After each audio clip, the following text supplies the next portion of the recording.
Welcome back to Old School Sports and our Out of the Park Baseball 24 playthrough of the Buffalo Wings. Whether you're here for the first time or whether you're here for the 100th time, certainly appreciate you watching. If you're enjoying the channel and you haven't subscribed, would appreciate if you do that. And always appreciate a thumbs up or a comment to us on how we're doing to let us know what we can do differently in this game, what we can do better, what we can do worse, and also help us a little bit in having others find our little corner of the YouTube universe here. And we've gotten a lot of comments to our last episode where we kind of went through the all-star break and analysis of our team at the midway point through the season, and then spent a lot of time on the trade deadline, and just want to kind of cover a few things that were brought up there that were kind of interesting. I've responded to the comments online, but I'm sure that everyone doesn't go back and read all of the comments, so there were a couple interesting topics. First was just Adley Rutschman and kind of disappointment in his performance overall since we brought him on board. Was brought up by several people: Three Quarters Badger, Fake Name, Jackhammer Possessor most recently. I know that in the past Patrick DeBonis has also had problems with that contract. And for the money he's getting paid, I think it's fair to say that he's been disappointing. But he's still had above a 4 WAR every year with us, and he's got a chance to get back to a above a 4 WAR this season as well.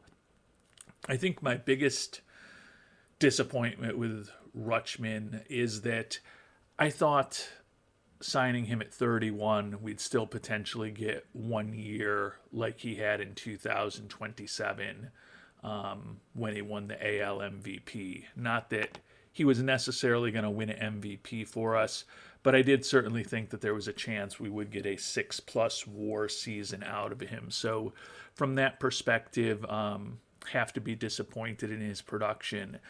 But when I try to think about it somewhat objectively, you look at his career in Baltimore and his career in Buffalo, and he has almost exactly half the at-bats here in Buffalo than he did in Baltimore. A little bit more. But it's pretty close to a 50-50 split. And he's got less than half the doubles slightly, less than half the homers slightly. He's actually been walking more frequently as a veteran player with us. But when I look at, his doubles down a little, his homers down a very little compared to the pace that he put up in Baltimore, given that he's been in his early 30s with us as opposed to his mid to late 20s generally in Baltimore, I don't think that that is shocking. I don't love that his batting average has dropped 20 points. That's something that when you add in the 23-point drop in batting average and a little less extra base power, which results in his slugging percentage dropping by 35 points when you combine the batting average and the loss of power, that adds up to an OPS that's about 50 points lower over the course of his career, and a 132 WRC plus over the course of his Baltimore career is 116 with us here in Buffalo. So it certainly hasn't been a disaster. Did I think it would be a little better than this? Yeah, I did. But did I think that he was going to continue putting up 130 plus WRC plus seasons into his mid 30s? I can't say that that would be a reasonable expectation. So I think some of it is just the natural fall off of an older player, or a player who's getting a little older. So my analysis is kind of in line with a lot of the thoughts that were shared. Disappointing marginally, but not a disaster. There's still time for it to become a disaster. We've still got him for 2 more years after this season at big money before the team option for his age 37 season that we will presumably decline. if he's a two-war player in 2033 and a league average type player in 2034 for that kind of money, then this contract turns from disappointing into a disaster. But I don't think it's going to quite get that bad. And when we look at the course of his career, the 23 homers he had for us in 2030, that's the second best number of his career. The 76 homers he had for us in 2030, that's also the second best number of his career. 39 doubles in 2031, that's the second best number in his career. So most of it seems to be just that his batting average has dropped off 23 points. You'd have to call that materially over the past 4 years since he joined us in Buffalo. But don't view it as a disaster, but mildly disappointing on the margin. And again, I'm kind of more disappointed not in the aggregate of what he's done for us, but just that we didn't get that one really big season out of him. But in 3.5 years with us, he's a 3-time All-Star, and he's also won a Silver Slugger for us. So I certainly can't say that it's been a disaster, in my opinion. Obviously, if you agree or disagree, I'm sure you'll let me know in the comments. And another topic brought up in the comments to the last episode by Fake Name was our failure to move on from Samuel Basallo a few years ago. And honestly, this one, in retrospect, if I had known when I made the offer to bring back Basallo in November of last year that we would be turning on two-way players and we would have Shohei Ohtani as a two-way player for us, and we'd be making a big trade for Juan Estrada as another two-way player for us, and that both of those two-way players would have been left-handed hitters, I probably would have not brought Basallo back at the number that we are paying him. And those of you who have watched my videos over the years know that a home run only player who strikes out a ton and does not bring anything to the table defensively is pretty much the last type of player I want to have on my team. But I have tried to be somewhat objective when evaluating Samuel Basallo. And over his first 4 years with us, he never had a WRC plus worse than 110. And even with his bad season for us thus far this year, he's still averaging a 2 WAR over every 162 games that he's played with us. So despite his many and some glaringly obvious deficiencies, he's been a productive player. And those first 3 years with us, he was making the major league minimum. Last year, I can't remember what the exact number was. I think it was in the 5 million-ish range. And then this year, you can see he's up closer to 9 million.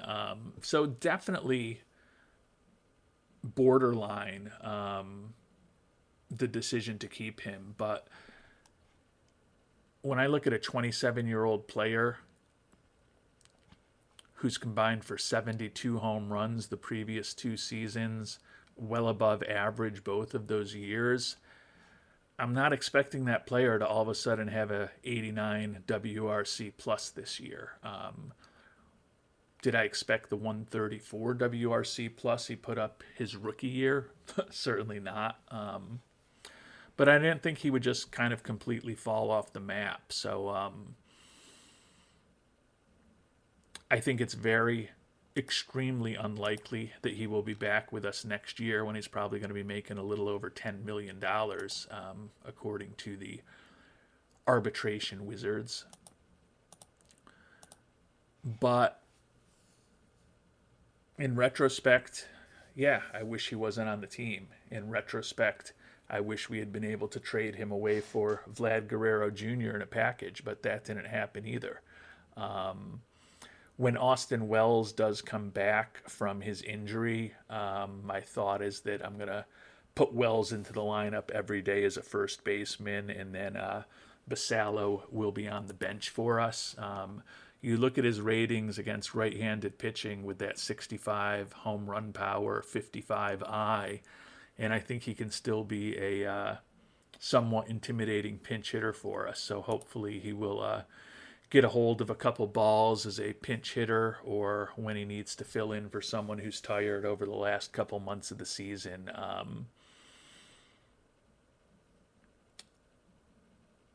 In a perfect world, with hindsight, I wouldn't have brought him back. But with what I thought this team was going to look like in November of last season, and with the production that Basallo had put up over the first 4 years of his career, and you can see some of that production here. Rookie of the Year, 2-time All-Star, 3-time Silver Slugger winner, and a postseason series MVP award.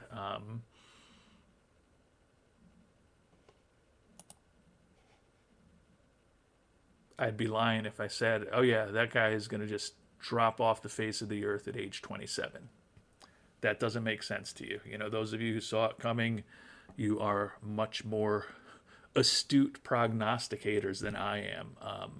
I can't say that looking at the first 4 years of his career and his age that Basallo just getting measurably worse at the age of 27 is something that makes sense to me.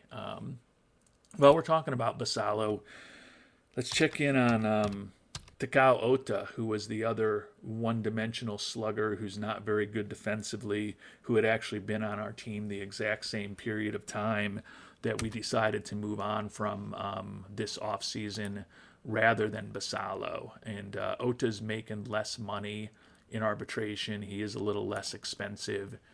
And he's been more productive than Basallo this year.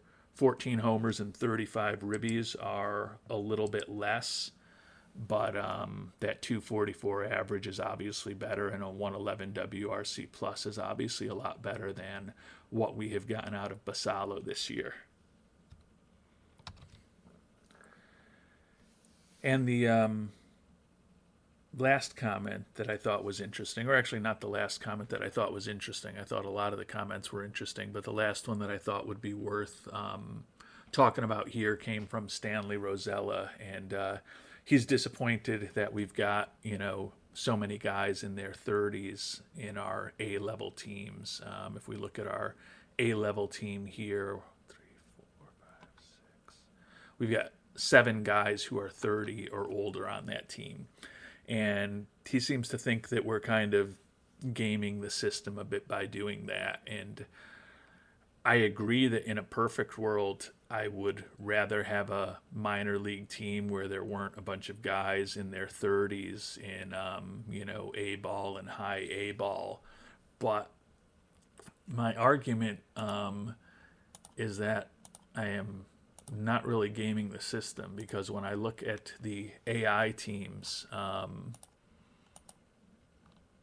we look at the Cincinnati Reds, who we played last year, and they actually don't have anybody above 25 in Class A, so that's a bad example. But we look at the Yankees, who we also played with here in OOTP 24 before beginning this series, and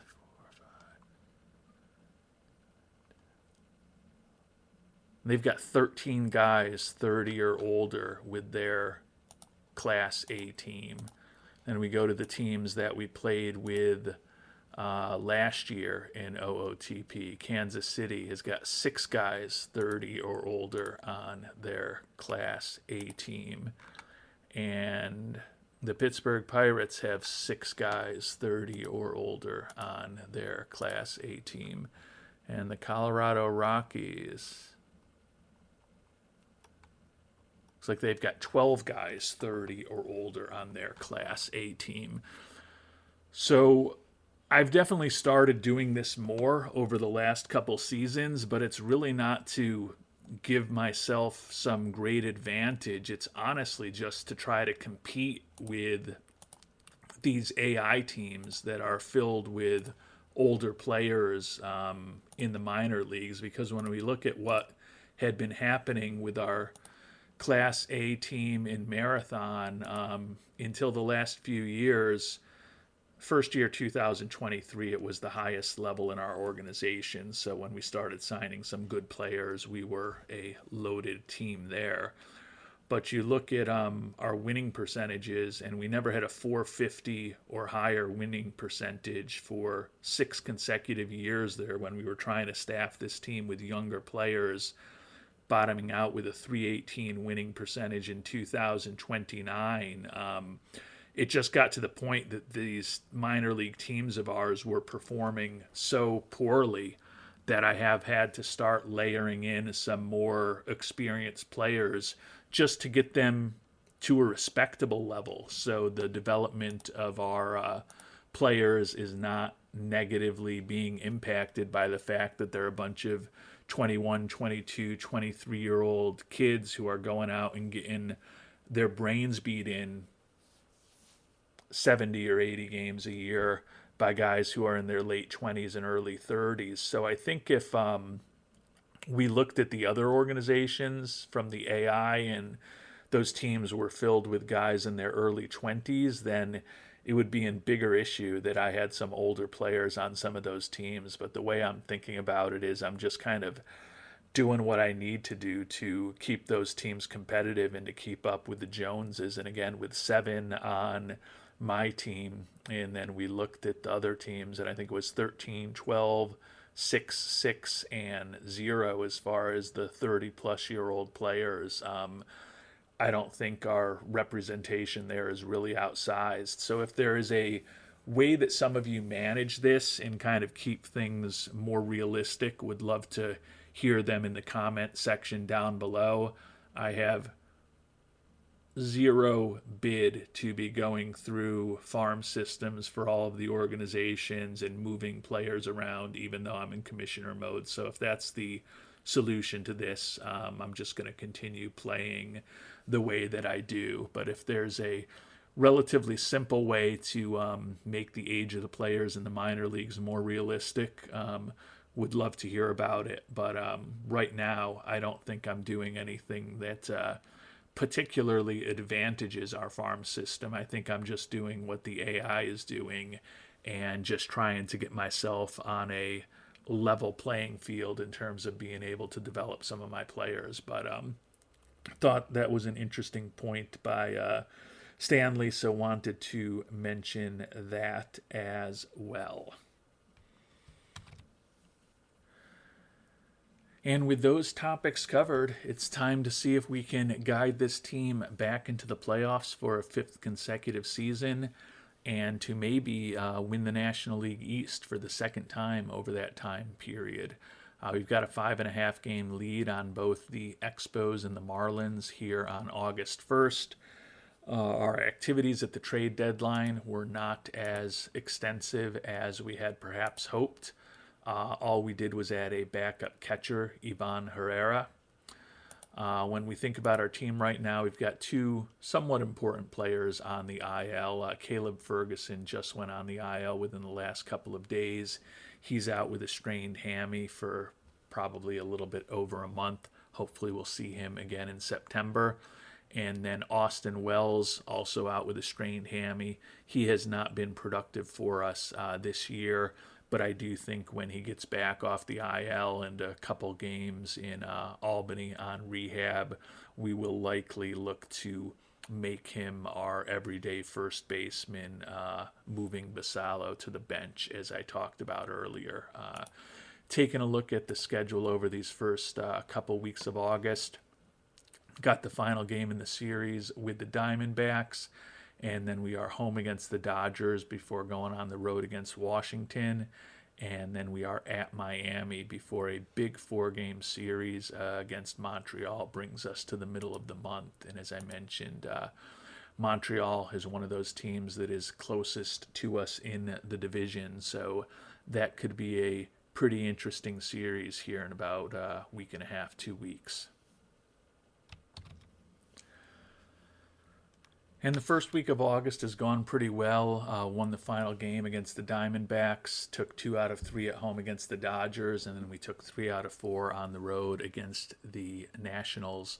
So we've got Miami and Montreal, as I mentioned, coming up. And Miami is faded a bit. They are 8.5 back, but Montreal actually playing even better than us with a 9-1 record over their last 10 is only 5 back. So particularly if we struggle against the Marlins, it's conceivable that that series against Montreal could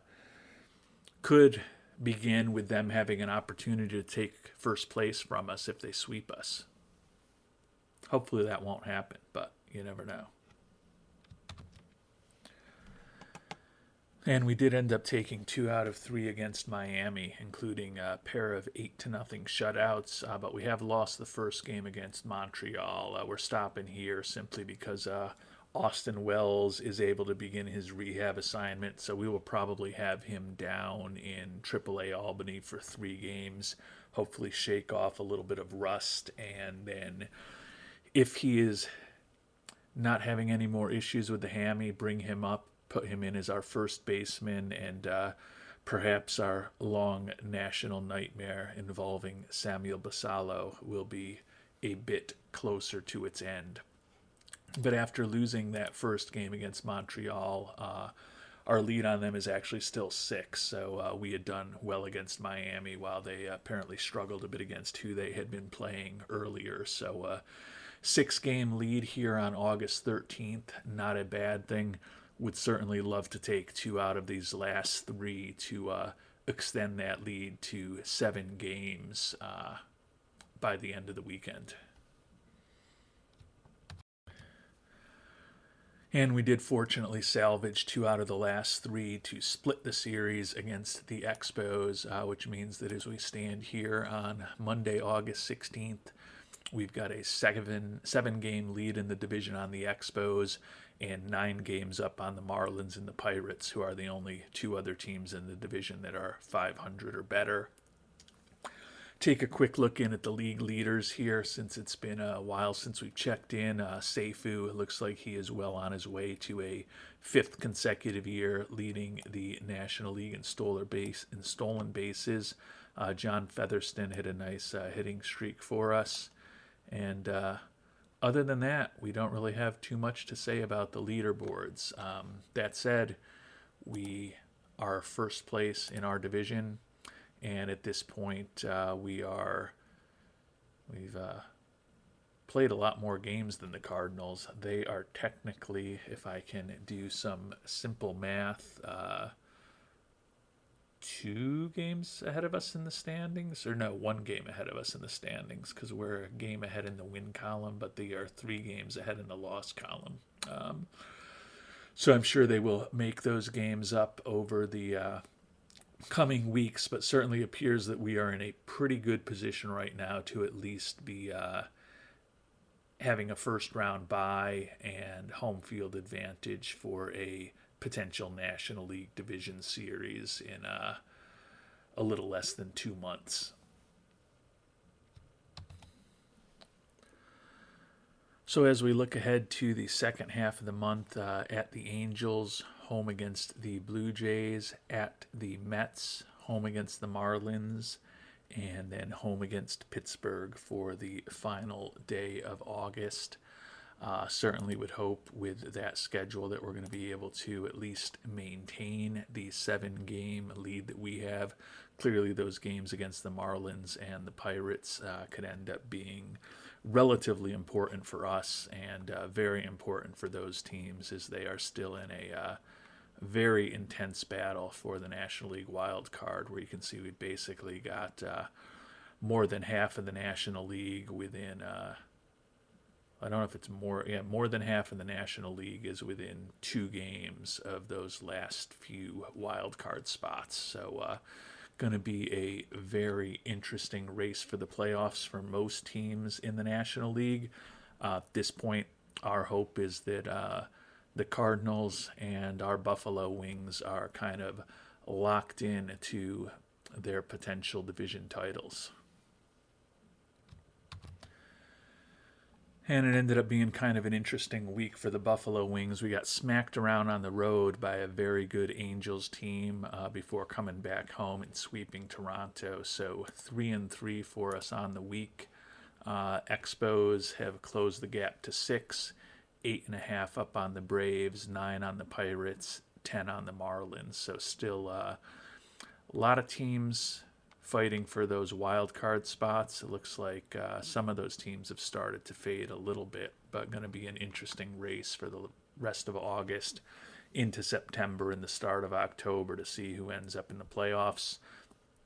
As we talked about, we'd like to get out of this month with at least a 7-game lead on the Expos and not having given up any ground to them over the last couple weeks of the month.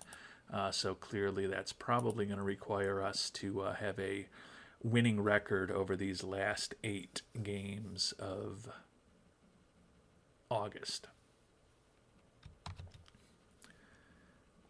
And the week is off to a really good start on the field. 3 straight wins against the Mets. Of course, we couldn't do that in the NLCS against them last year, and they've been the dominant team in our division for several seasons now. But they are struggling in last place this year, and we are enjoying winning the first 3 of the series against them. Expanded our lead in the division to 8. Only reason we're pausing things here is that we have had an injury, hopefully not a major one. Juan Estrada, some hamstring tendonitis, going to impact him for a week. The young pitcher, 9-7 with a 3.53 ERA, 1.15 ERA plus, and 75 FIP minus, with a 3.5 WAR as a pitcher this year after we made the big trade to bring him on board from the Pirates organization. And with the bat, he's hitting 267, no home runs. He's not a power hitter, but he has drawn 52 walks, so his on-base percentage of 381 is pretty positive. He's been an above-average offensive player and 1.2 WAR for us at this point while he has been in the lineup. And Caleb Ferguson's potential return from the IL looks like it's going to be delayed at least 1 more week, but we have been on fire here. We ended up sweeping the Mets. We've taken the first 2 against Miami, and with the sweep against Toronto, that means that we've won 9 in a row at this point. Home games against Miami and Pittsburgh left to finish off the month, but Expos are playing better as well as late. They've won 4 in a row as well, so our lead on them is stayed at 8 games. But it's been a pretty good month of August here thus far for the Buffalo Wings, and with just 2 games left, hopefully there's nothing that's going to change to make us feel worse about this month.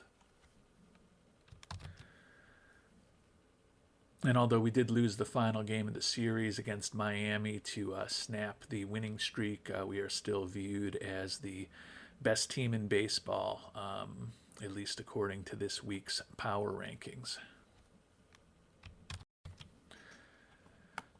And unfortunately, we also lost our last game of the month to the Pirates, so the Expos have closed the gap on us to 6.5. Still think we're in a pretty good spot here as the month of September begins. The big decisions right now are which 2 players are going to join our Major League roster as part of September roster expansion here in the 2032 season.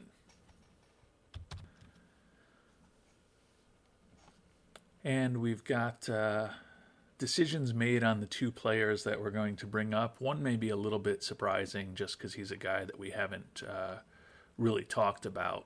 Yohane Verrejo, reliever who was a 5th-round pick of ours in 2028. We're going to give him a birthday present and send him up, probably only for the next week or so, because he'll probably be going back down once Ferguson is ready to come off of the IL. But he split this year between Utica, where he was the closer, 5-5 with 30 saves, 2.51 ERA, a 1.80 ERA plus. We brought him up several weeks ago at this point to Albany, where he saved 6 games and 7 appearances, struck out 8 in 6 innings, and has not allowed a run. Could be a important part of our bullpen going forward.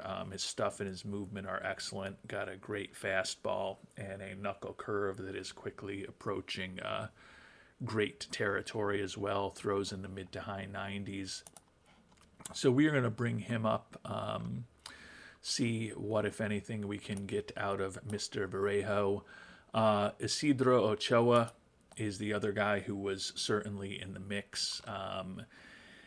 He's been okay since we promoted him to AAA Albany. 4-8 record, 5.09 ERA, pretty close to league average in terms of his ERA plus and his FIP minus.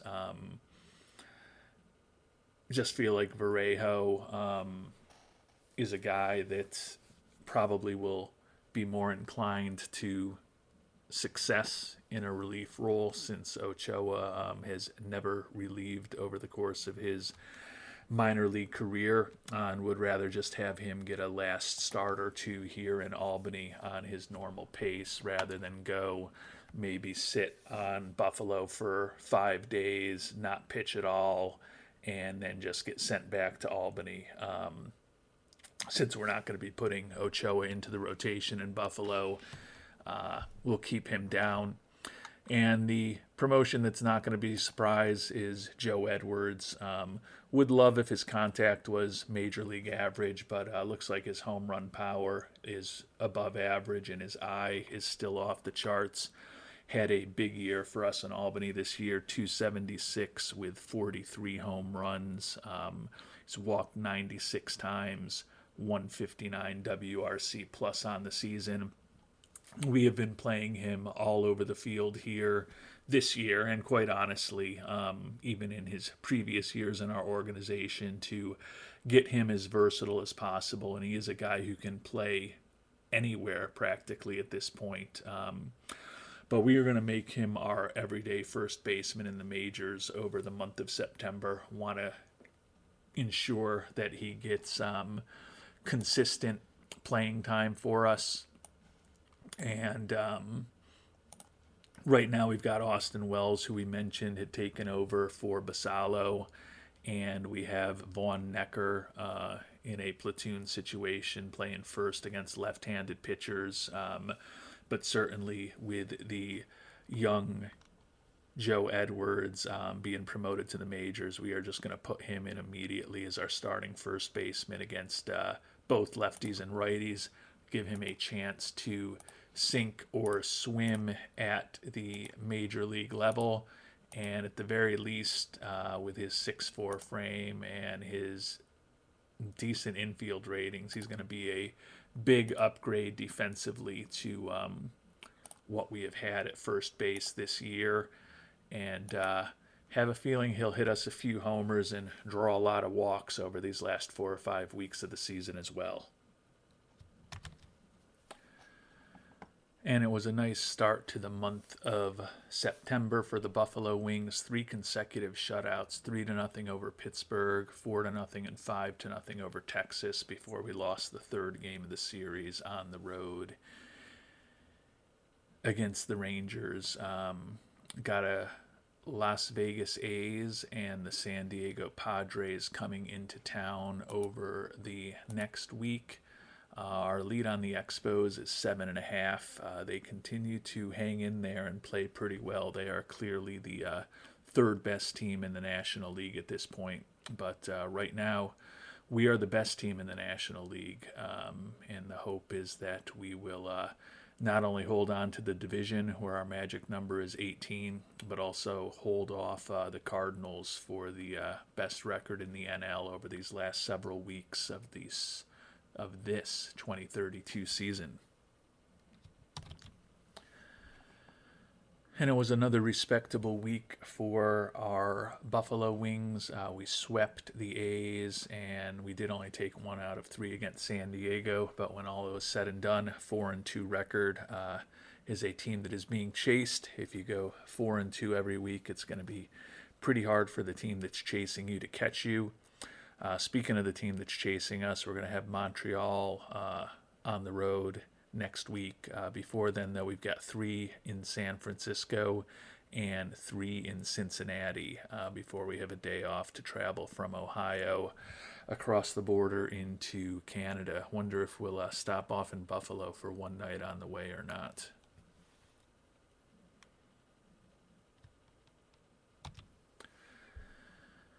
And unfortunately for our Buffalo Wings, we had kind of a rough week on the road so far. So that could make things interesting for these 3 games in Montreal. We took just 1 out of 3 in San Francisco, and then we were swept on the road at Cincinnati. So we've lost 5 of 6 and 7 of 9 at this point after a pretty good start to the month. So we are not finishing this season up the way that we would have hoped to. And with that September swoon, we're only 4.5 up on Montreal. We are fortunate that the Cardinals have also been struggling, so we still somehow have the best record in the National League and the second best record in baseball behind only the Angels. But clearly, if this 3-game series in Montreal goes poorly, the division title that we were hoping would be a fait accompli is going to all of a sudden get a little dicey for us. And 2 games into our series with the Expos, we have some good news, some great news, and some horrible news. The good news, as you can see, is that we have taken 2 of the first 2 games against Montreal, so we're going to win the series and potentially can sweep the series tomorrow. The great news is that with those 2 wins, we have clinched a playoff spot, and our magic number is down to 5, but regardless of what happens over the last week and a half or so of the season, our Buffalo Wings will be in the playoffs again next year, or again this season. So those are the good and the great pieces of news. Now to the really crappy news. And Shohei Ohtani going to be out with a torn labrum for, I believe, 11 to 12 months. So his season is over. His career with the Buffalo Wings is likely over. His career overall at 38 years old may very well be over.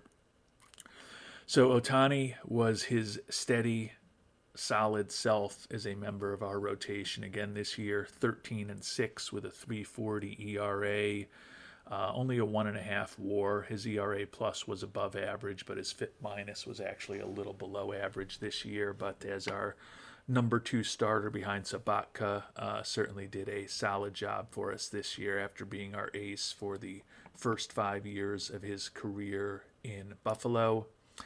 And he ended up with 27 homers and 79 runs batted in and 404 at-bats in his first in-the-field action in a decade. The batting average was only 238, but the OPS was close to 800, well above average offensive player who added another almost 2 wins of WAR with what he did offensively. So clearly an extremely disappointing result here at the end of September, with the playoffs looming and us really looking forward to seeing what we could potentially get out of Ohtani as a 2-way player in the playoffs and what was going to be potentially his last run through the postseason with us. But at this point, as I said, his season is certainly over. His ability to play at all next year is obviously in jeopardy, and given that and the fact that he'll be 39 before he's anywhere close to being back on a baseball field, it could be the end of Mr. Ohtani's storied career in Buffalo and in Major League Baseball. And we did end up losing the final game against Montreal. The team was probably a bit dispirited, learning that Ohtani's career in Buffalo is likely over. 3 straight one-run games in that series. So as we think about the standings right now, we're up 5.5 on Montreal. The magic number is still 5. So we still definitely have some work to do. Things should get hopefully a little bit easier as far as the schedule. Washington and Philadelphia all at home to finish off the month of September here before we get into October, where we're going to have 3 games on the road at Atlanta to finish things off. So interesting schedule with Atlanta and Philadelphia, who basically look like they're out of it, but Washington, who is still well in wild card contention. I guess, Philadelphia at 3 out and Atlanta at 4 out would still be fighting for those playoff spots with 9 games to go, but with teams to jump over, I think it's going to be a pretty hard task for either of those teams to get in the playoffs. And certainly if we can take 2 out of 3 at home in each of those series against our division rivals, it will help us lock up the division and also ensure that neither of those teams is able to sneak into the playoffs. So I guess that's talking more about Philadelphia and Atlanta.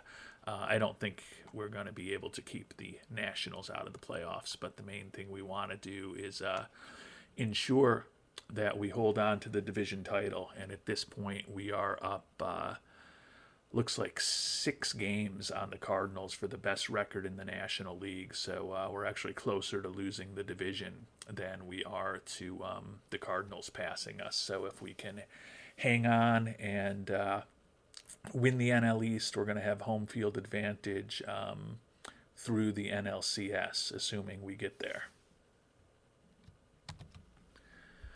And we did end up taking 2 out of 3 against Washington as we had hoped. We did it the hard way after losing the first game of the series. But with 6 games left now heading into the final week of the season, magic number is down to 1. And if we clinch the division, that will mean that we will also be clinching the best record in the National League. So a 90-win season already could get as high as 96. Going to be some mediocre teams in the playoffs for the National League this year, but it doesn't mean that they won't be able to upset us. The positive thing is at least we've almost put ourselves in position where we're going to have home field advantage against whoever we're playing in the National League, and we're also going to have some time to rest and heal up and ensure that hopefully we are as healthy as possible for an NLDS. Obviously a pretty significant blow to have lost Ohtani here, but we're going to have to do the best we can to hopefully go on a long run through the playoffs without him. And we've won the first game of the final home stand of the regular season, shutting out the Phillies 5-0. That captured the National League East for us, so we will be back in the playoffs for a 5th consecutive season, a 2nd National League East title for us over that time frame. Harleen Susanna allowed just 1 hit over 5 innings.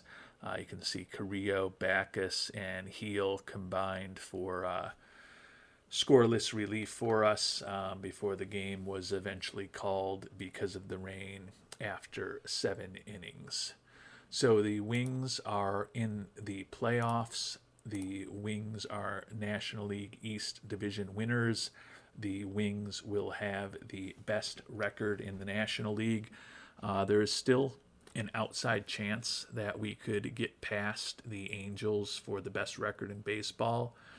Not going to be easy, but we're certainly not going to give up on it. But we should know more after this final homestand before we head to Atlanta, whether that will be a possibility or not.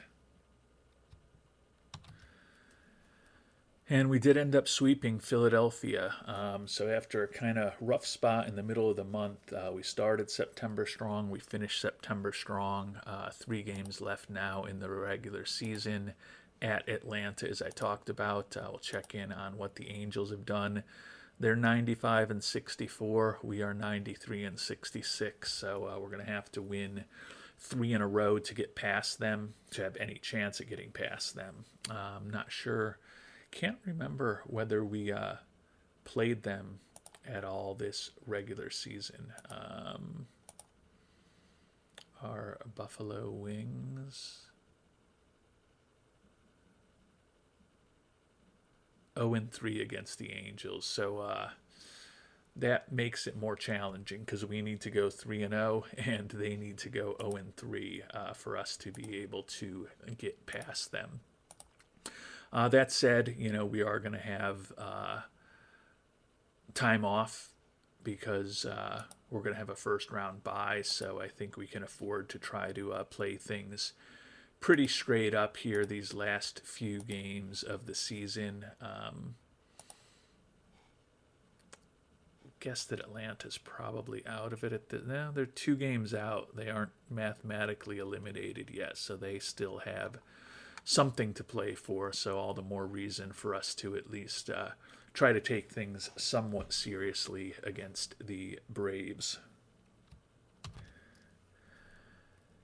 And we did lose the first game of the series against Atlanta, so that locks us into a position where we will have home field advantage for as long as we are alive in the National League playoffs.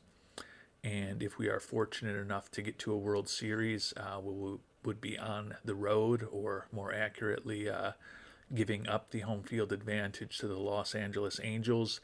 If we face anybody else out of the American League, we would have the home field advantage in a potential World Series matchup. And as we head into game 162, we won yesterday against Atlanta.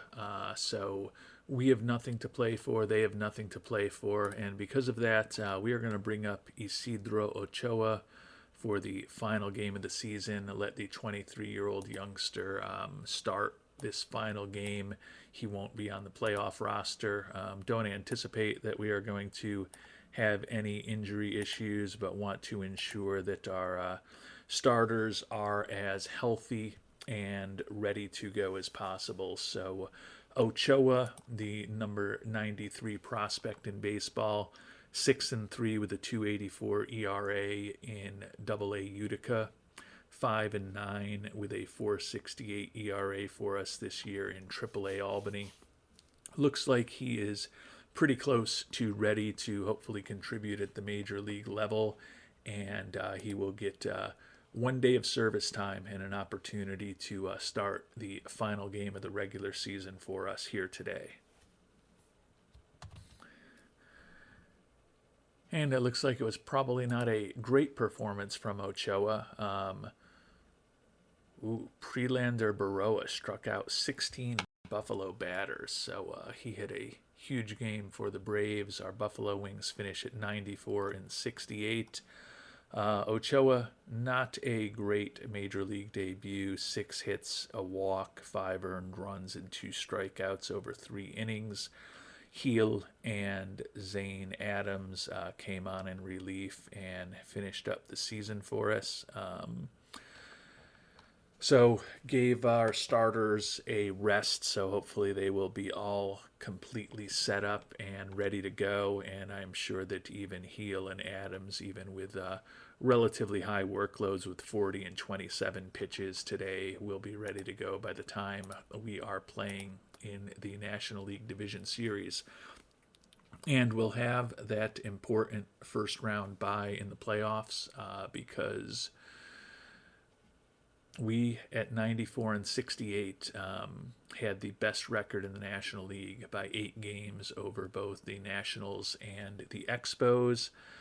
Ended up 2 games behind the Angels for the best record in baseball. So when all was said and done, the prognosticators had us at about an 82-win season in the preseason. I thought that that was underestimating what this team could do, and we've fortunately proven that in this rare situation, I happen to be right and or lucky, as we've got the second best record in baseball, the best record in the National League, as I've talked about, a fifth straight playoff appearance for our Buffalo Wings. And we will be fully rested, and it looks like we will likely be facing the Expos or the Dodgers.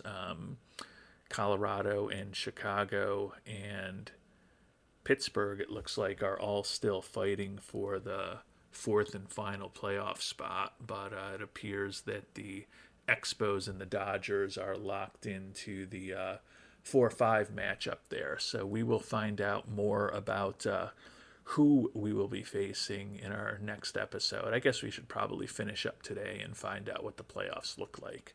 That would be only fair. So it looks like the playoff tree is set. As I mentioned, we'll be facing off against the Dodgers or the Expos in the National League Division Series. Taking a look at the standings, it doesn't look like they've...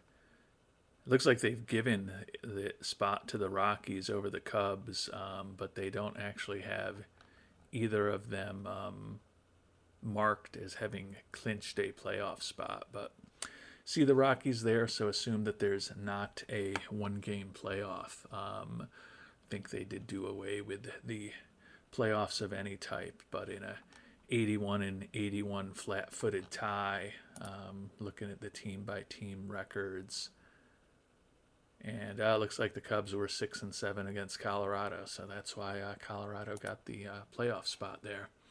Taking a look at the league leaders, Deshaun Seifu once again led the league with 58 stolen bases. We'll obviously do a deep dive on all of our performers for the season once the playoffs are over, but take a quick look at Seifu. Actually bounced back a bit from a bit of a slow start to have a pretty prototypical Seifu season. Ended up hitting 285, as we talked about, led the league with 58 steals. His success rate is still very high, but it's definitely been trending in a negative direction as he's gotten older and been stealing fewer and fewer bases each season over the course of his career. Scored 92 runs, 46 doubles, 9 triples, 7 homers. The league leading 58 steals that we talked about, 285 average, 115 WRC plus, and a 4.8 WAR for Seifu on this 2032 season. Looking at the rest of the leaderboard, our new ace, Chris Sabatka, ended up tying for the league lead with 15 wins. Particularly with the departure of Ohtani to injury, it's going to be even more important for us to get a lot out of Sabatka in these playoffs. Finishes his first year in Buffalo, 28-year-old, 15-12 record, 3.48 ERA, 3.2 WAR on the season, 116 ERA plus, 94 FIP minus. His Sierra almost perfectly in line with his actual ERA. So a good solid year for Sabatka. I think he's kind of similar to what we've had over the past several years with Ohtani. He is our number one guy, but just like when Ohtani was our number one guy, would feel better on a team if he was a 2, but he certainly had a winning record as the number one guy for us this year, tied for the league lead in wins, and is obviously going to be very important to our potential success in the playoffs. And we will check in on one final player before we move on, see what Mr. Edwards did in his major league debut for us. And he definitely struggled. Hit just a $179 in 84 at-bats. 3 home runs in those 84 at-bats. Did score 11 runs and did walk 14 times.